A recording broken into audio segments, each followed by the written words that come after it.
Hundreds, if not thousands of people were trapped on the highways. And interestingly enough, my brother, who was, I forget how old he was, but he was a young teenager, he decided to run away the day of the storm hit.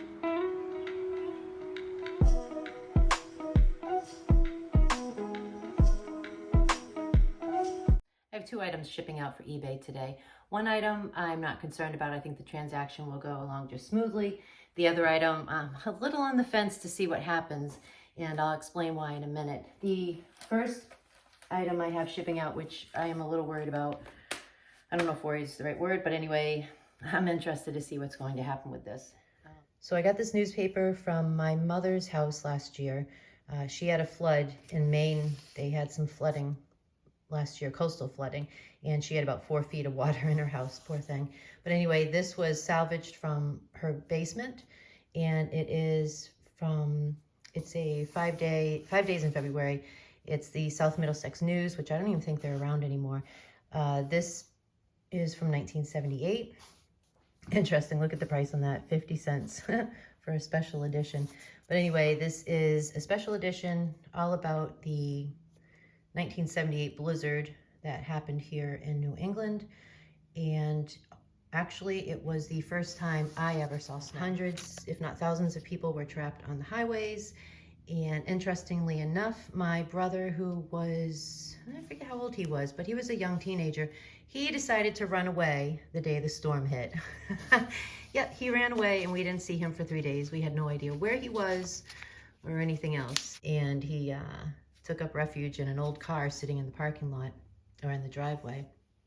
And long story short, he managed to survive. We got him back safe and sound with a little bit of frostbite on his feet that just required some healing, and he is doing okay. This is in pretty good shape for being as old as it is. Some yellowing on it, but I sold this for $12.99 plus shipping and handling. This paper is only going 2 to 3 towns away from me, so literally like maybe a half-hour drive, if that. So that's the first item. And why am I apprehensive about this particular transaction? Well, because the person that ordered it, I noticed that they have no feedback, which is fine. Some people don't, you know, they're neither, it doesn't look like they're a seller, nor have they been a buyer. And this was purchased on December 11th, and they only opened their account on December 11th. Typically, I wouldn't think much about that because somebody could have just opened an account that day, or maybe they happened upon this in a search and decided to open an eBay account just so they could buy this paper. The reason I'm apprehensive about it is because a couple of months ago, I had an antique handheld clothing iron, but I was only selling it for $12. Somebody came and somebody purchased it for $12 plus the shipping.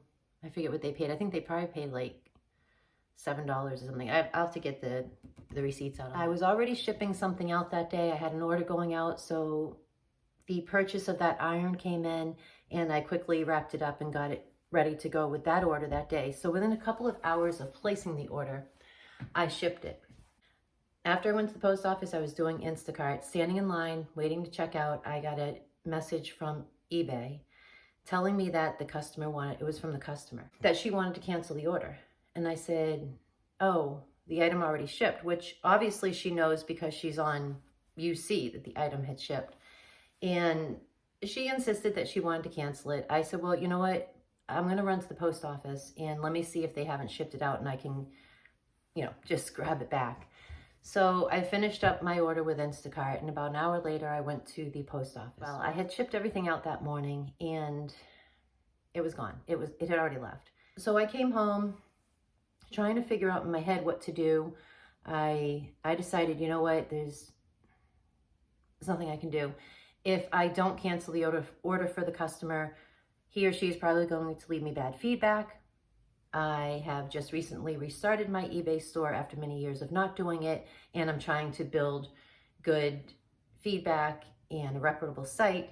I didn't need this to hang me up for a $12 item. I decided to let it go.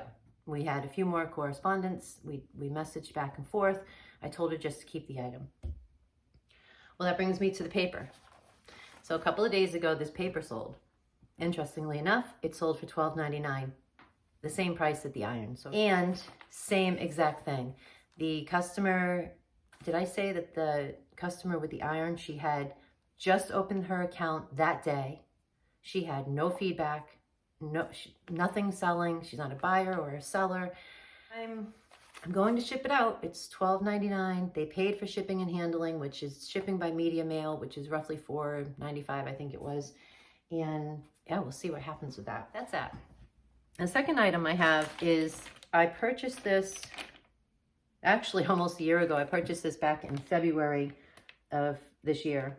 I got it from, if you go into Barnes & Noble's, the bookstore Barnes & Noble's, a lot of times they have things for sale. It's a creativity kit for kids. And I got it for 99 cents.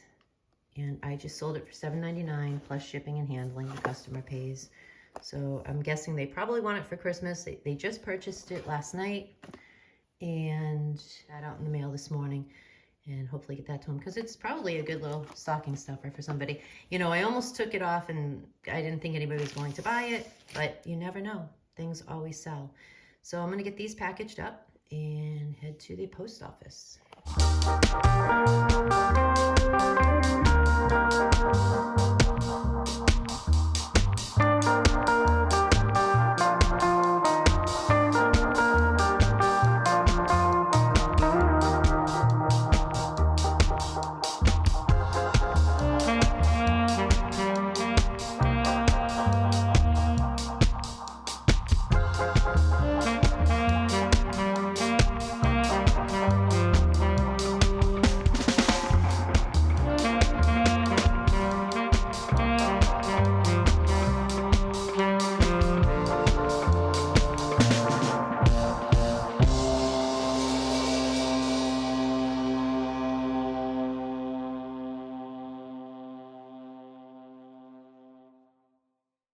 Shipping labels, and we're ready for the post office. Let's go.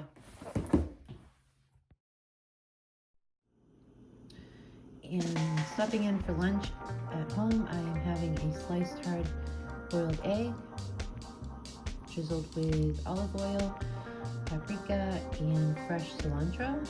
And for a snack, we have some olives.